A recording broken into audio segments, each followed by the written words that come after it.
The aroma of garlic and sizzling butter filled my small food truck as I carefully plated another order of my signature seafood pasta.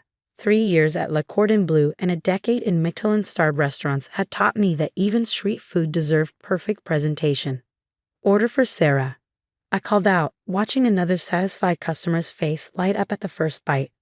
This was why I'd left the corporate world. Real people, real food, real satisfaction. My phone buzzed for the 10th time today. Mother again. I already knew what she wanted. My sister Victoria's wedding was tomorrow, and they were desperate to minimize the family embarrassment I represented. "James Chen." My mother's crisp voice cut through the busy lunch rush when I finally answered. "Your sister's wedding is the social event of the year. The governor will be there. The Liu family will be there. You cannot possibly think of attending as. She couldn't even say it. "As a food truck owner, Mom." I finished for her. "Don't worry, I got Victoria's message. I know my role." "Good," she sighed with relief. "The catering staff entrance is on the west side of the Grand Plaza. Be there at 2 p.m. sharp. And James, please don't tell anyone you're related to us." The irony almost made me laugh.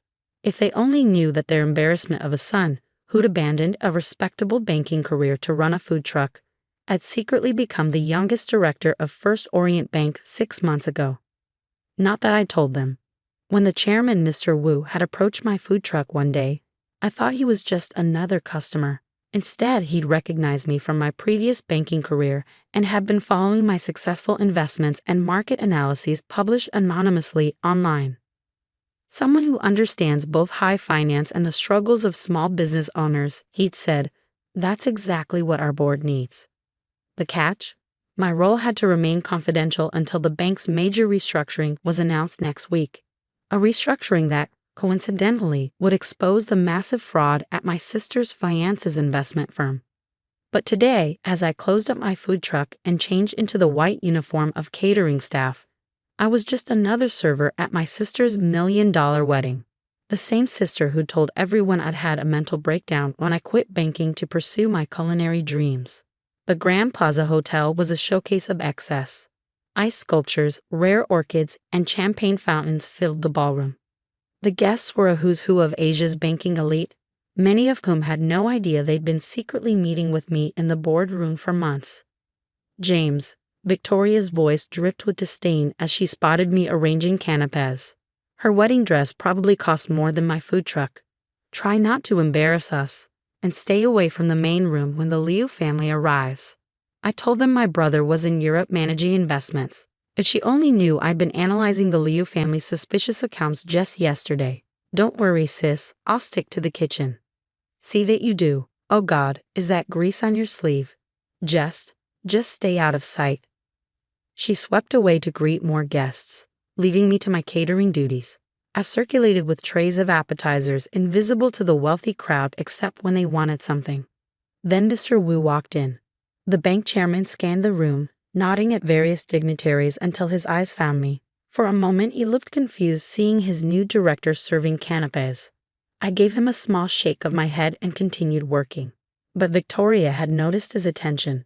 "Is something wrong, Mr. Wu?" she asked nervously. "Is the catering not to your standards?" "On the contrary," he smiled.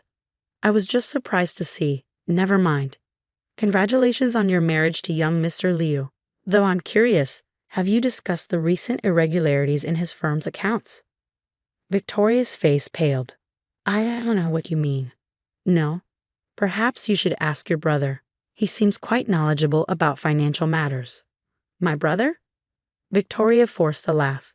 "James, he's just a failed banker who sells street food now. He doesn't know anything about finance anymore." Mr. Wu's eyebrows rose. "James is your brother? How interesting. I suppose next week's announcement will be quite a surprise for your family then." Before Victoria could respond, a commotion arose at the entrance. The Liu family had arrived, my future brother-in-law's parents, followed by their army of lawyers. Their faces were ashen, and I knew why. The bank's investigation into their son's Ponzi scheme had just concluded. I checked my watch. In exactly 1 hour, the regulatory authorities would arrive with their warrants. Victoria's perfect wedding was about to become the scene of her fiancé's arrest. Sometimes karma comes with a side of canapés. The Liu family's entrance shifted the atmosphere in the grand ballroom. Robert Liu, my sister's fiancé, pulled at his collar nervously as he watched his parents huddled with their lawyers in the corner. Even from my position serving champagne, I could see the panic in their eyes. "Everything needs to be perfect," Victoria hissed at me as she passed. "Robert's parents are acting strange. If you ruin this with your food truck embarrassment, I'll never forgive you." I nodded silently, continuing my rounds. My phone vibrated in my pocket. A message from Mr. Wu. "Authorities arriving in 45 minutes. Board meeting call for tomorrow morning. Your family will be quite surprised." Victoria's wedding planner was getting frustrated. "The Liu family is demanding to leave before dinner. This isn't part of a schedule." "They can't leave." Victoria grabbed Robert's arm. "What's going on? Why are your parents trying to run off to the airport?" I watched as Robert's face contorted with guilt. "Vicky, baby, there's something I need to tell you." But before he could continue, my mother interrupted. "James, stop standing around and serve the special reserve champagne. The toast is in 20 minutes. As I headed to the wine cellar, I heard raised voices from the Liu family's corner. Through the kitchen door, I could see Robert's father jabbing his finger at his lawyer's phones, his face turning purple. Sarah, one of the other servers, rushed up to me. "Mr. Chen, there's someone from the bank asking for you at the service entrance." "Which bank?" I asked, though I already knew. "First Orient. Says it's urgent." I made my way to the service entrance, where Ms. Wang, our head of security, waited with a team of auditors. "Director Chen," she whispered, "the authorities are in position. We've confirmed the Liu family is attempting to transfer assets offshore. Lock down their accounts," I ordered quietly. "All of them. And make sure the evidence is ready." "Already done, sir. Should we wait until after the toast?" I thought about Victoria's perfectly planned schedule, about all the times she and my parents had mocked my career choices, about Robert Liu's smirking comments about simple food vendors. No, I decided. Let's not let them enjoy another glass of champagne bought with stolen money. Everything happened at once. As I returned to the ballroom, federal agents entered through every door. Robert Liu's father saw them first and made a mad dash for the exit, only to find it blocked. "Robert Liu and Family Investments Leadership," an agent announced, his voice cutting through the shocked silence. "You're under arrest for fraud, money laundering, and operating a Ponzi scheme." Victoria's scream could probably be heard 3 blocks away. "What is happening? Robert?" Robert tried to run but didn't make it 3 steps before being handcuffed. His father was yelling about calling his connections at the bank, about how this was all a mistake. That's when Mr. Wu stepped forward. "Actually, the bank fully supports these arrests. We've been building this case for months under the direction of our newest board member." "What board member?" my mother demanded, trying to salvage some control of the situation. "We know everyone on First Orient's board." Mr. Wu smiled. "Do you? James, would you care to explain?" The room went completely silent as I stepped forward, removing my server's jacket to reveal my tailored shirt and tie underneath. "The bank appointed me as director 6 months ago," I said calmly. "We've been investigating the Liu family's fraud since then." Victoria staggered backward, her perfect designer dress wrinkling as she collapsed into a chair. No, this is impossible. James is just a food truck owner?" I finished for her. "Yes, I am. I'm also the youngest director in First Orient's history and the one who uncovered your fiance's $100 million fraud." "Brother," Robert tried, his hands cuffed behind his back. "We can work something out." Family? I laughed softly. "You and Victoria made it clear I wasn't good enough for your family. Maybe spend some time thinking about that in prison." My father stepped forward, his face a mix of confusion and dawning realization. "James, son, if we had known." "Known what, Dad?" "That I was successful, that I was powerful. Would that have made me worthy of respect? Or would you still have made me serve food at my own sister's wedding?" The authorities were leading the Liu family away. Victoria's perfect wedding had descended into chaos. Guests were quickly leaving, whispering among themselves about the shocking scandal. "The papers are going to love this," Mr. Wu commented beside me. "Bank director catches fraud while serving canapés at sister's wedding." I loosened my tie and rolled up my sleeves. "Speaking of food," I said, I believe I promised the board a special dinner from my food truck for after the arrest. But, but what about my wedding? Victoria sobbed. I paused at the door. Consider yourself lucky, sis. Better to be embarrassed at your wedding than to be arrested at it. Though I have to say, I smiled. The catering was excellent.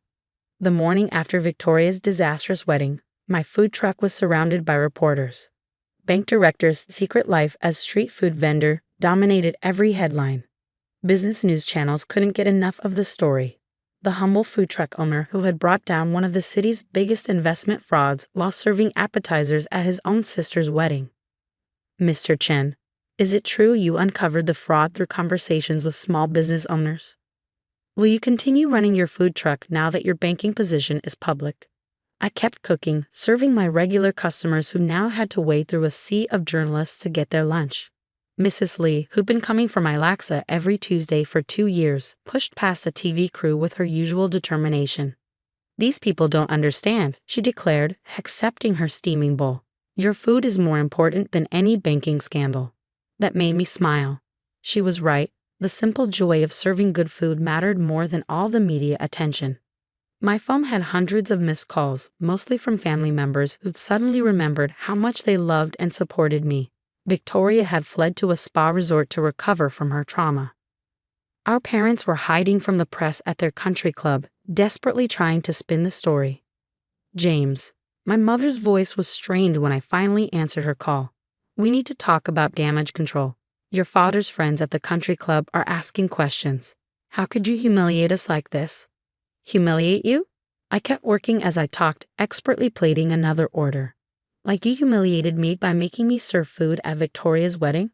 Or like Robert humiliated our whole family by stealing millions? That's different. We were trying to protect the family's reputation.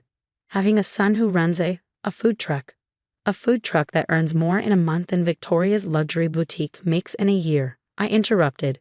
Or did you not notice that either? The lunch rush was hitting its peak. I had to put her on hold to handle the orders. Through my truck's window, I could see more reporters arriving, along with a familiar black Mercedes. Mr. Wu stepped out, ignoring the journalist's questions as he walked to my truck. One signature laksa, please, he said loudly enough for everyone to hear. Still the best in the city. The reporters went crazy, snapping photos of the bank chairman ordering from his director's food truck. My mother was still holding on the phone, probably horrified. The board is impressed with how you handled everything, Mr. Wu said as I prepared his laksa. Though some are confused about why you still insist on running this truck. Because this is who I am, I replied, garnishing his bowl perfectly. Banking is what I do, but cooking is what I love. Why should I choose? He smiled, understanding. That's exactly why we wanted you on the board. You understand both worlds. The afternoon brought more surprises. Victoria appeared, her designer sunglasses failing to hide her red eyes. She stood in line like everyone else, enduring the whispers and stares. Hello, brother, she said when she reached the window. I suppose I should try your food, since apparently it's worth queuing for. I raised an eyebrow. No comments about how it's beneath you. She flinched. I deserve that. I deserve all of this. She looked around at the reporters, the crowds, the evidence of my success. I'm sorry, James, for everything.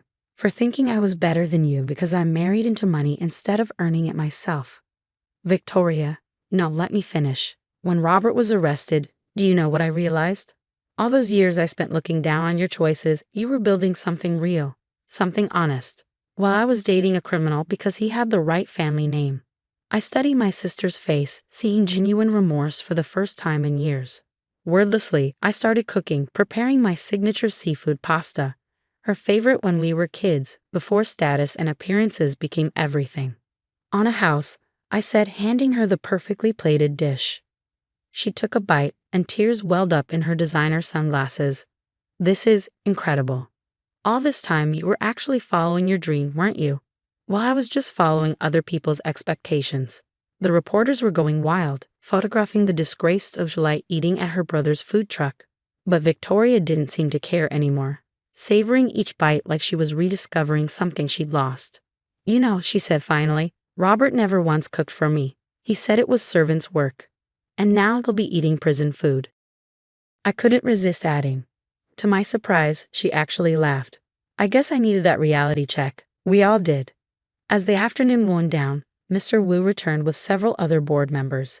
They set up an impromptu meeting right there at the tables outside my food truck, enjoying my cooking while discussing bank strategy. This is unprecedented, one director muttered. This is exactly what banking needs, Mr. Wu replied. Someone who remembers that finance should serve real people, not just profits. My mother called again, but this time her tone was different. Your father and we've been thinking. Would you cook for us? At home? We'd like to really taste what our son creates. I looked around at my little food truck, at the line of loyal customers mixed with curious reporters, at Victoria sitting quietly with her empty plate, at the bank directors enjoying their meal. How about this? I said. Come to the truck tomorrow. Stand in line like everyone else. Try your son's food the way it's meant to be served. There was a long pause. Yes, she finally whispered. Yes, we'll do that. As the sun set over the city, I started cleaning up, preparing for another day of balancing two worlds that everyone else thought couldn't coexist. But I knew better. Sometimes the best success stories are written in unexpected places, with unlikely combinations that nobody else imagines could work. 6 months after Victoria's wedding-turned-arrest scene, my food truck had become an unlikely symbol of authenticity in the financial world. Every morning, I attended board meetings at First Orient Bank, making decisions that affected billions in assets. Every afternoon, I served noodles and dumplings from my truck, making decisions that affected individual lives and families. Only in Singapore, the papers said, would you find a bank director who insists on personally cooking street food? The transformation in my family was even more remarkable than the media attention. My parents, who'd once been embarrassed by my food truck, now proudly brought their friends to try my cooking. They stood in line like everyone else, my one unbreakable rule. Your father actually bragged about you at the country club, my mother told me one afternoon, carefully eating her laksa. Not about the bank position, but about how you won the Street Food Masters competition last week. Victoria, meanwhile, had gone through the biggest change. After Robert's conviction, 15 years for fraud, she'd shocked everyone by enrolling in culinary school. I want to build something real, she'd said when I asked her why. Like you did. Today was special though. First Orient Bank was launching a new initiative, and we'd chosen my food truck location for the announcement. The press gathered eagerly as Mr. Wu approached the microphone we'd set up. Today, he began. First Orient Bank is proud to announce the Street Food Enterprise Fund, a $5 billion initiative to support local food vendors and small restaurateurs, headed by our director, James Chen. The crowd murmured with interest. But this isn't just another corporate program, Mr. Wu continued. Every loan application will be reviewed over a meal at the applicant's establishment. Our directors will eat where our money goes. I stepped forward, removing my suit jacket and putting on my cooking apron. Banking shouldn't just be about numbers, I said into the microphone. It should be about understanding the dreams and efforts of real people. Sometimes the best business discussions happen over a bowl of noodles. The program was my idea, born from countless conversations with fellow food vendors who had brilliant concepts but couldn't get traditional bank funding. Now they would have a chance. Victoria appeared at my truck's window. She traded her designer dresses for chef's whites, her culinary school uniform proudly worn. Ready for your first student, brother? That was the other part of the initiative. Every funded food business would receive mentoring from experienced vendors. Victoria would be my first apprentice, learning the business from the ground up. James, my father called out from the crowd. Your mother and I have an announcement too. They stepped forward, looking slightly nervous. We're converting the ground floor of our family building, Mom said. The one that's been collecting rent from luxury boutiques for 40 years. We want to turn it into a heritage food center. I stared at them stunned. The prime real estate they'd always bragged about being turned into a hawker center. If our son can be proud of serving street food, Dad continued, then we can be proud of preserving Singapore's food heritage. The reporters went wild. Banking fam while si juzi is 8 or culture over high fashion would probably be tomorrow's headline. As the afternoon progressed, I watched my two worlds blend perfectly. Bank directors sat at plastic tables, discussing million-dollar deals over my signature dishes. Culinary students eagerly took notes as Victoria explained how to calculate food costs and profit margins. My parents proudly gave interviews about the importance of preserving traditional food culture. "You've started quite a revolution," Mr. Wu commented, enjoying his noodles. "Who would have thought a food truck could change the banking industry?" I smiled, preparing another order.